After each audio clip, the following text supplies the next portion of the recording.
like, for instance, I'm not really interested in you sending me any fractional crypto. Like, it has to be on chain, because that's the whole point, right? Like, I made a Twitter comment this week, which said, why would you want imagine wanting off-chain Bitcoin? Like, we already have off-chain scalable currencies. That's called fiat currency. That's the whole point. If it's not on the chain, then it's not really cryptocurrency, is it? So there is no off-chain. That's why BCH is like on-chain to the whole world, because it makes sense. That preserves the whole property of removing that fractional reserve element to it, you know? Yeah, without that, there's nothing.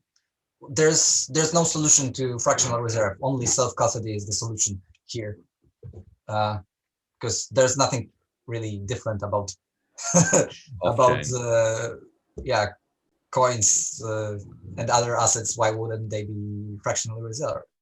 Yeah. I have a tinfoil hat the conspiracy theory that BCH is so low because they've got fractionally reserved on the exchanges. But yeah, that's maybe. Yeah. I mean, but the thing is that's I almost sort of hope that's kind of the case, because if it is, what that means is it doesn't, the amount of value is not being moved around anywhere. All that means is that basically the people who have been buying BCH on the custodial stuff, or maybe other coins as well too, at some point, if there's a problem there's an issue, and that bank blow up, there's no bailing people out. That's the whole point. Like, that was the whole lesson from Mt. Gox, is when they were blowing up, everybody who was outside of crypto thought, haha, these idiots with their libertarian free market philosophy, blah, blah, blah, there's no bailout, so they're all going to get wrecked.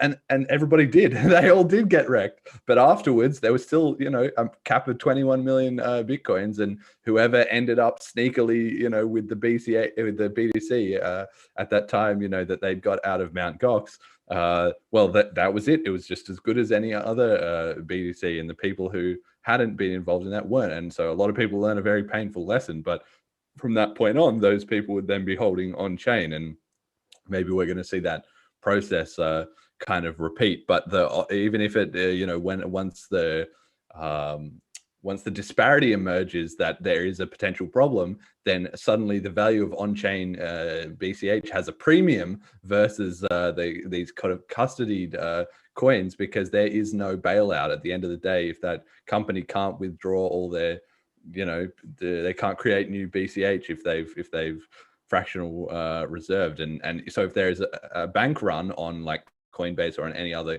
company, they have to be good for it, because if they're not, well, then they're just going to go out of business.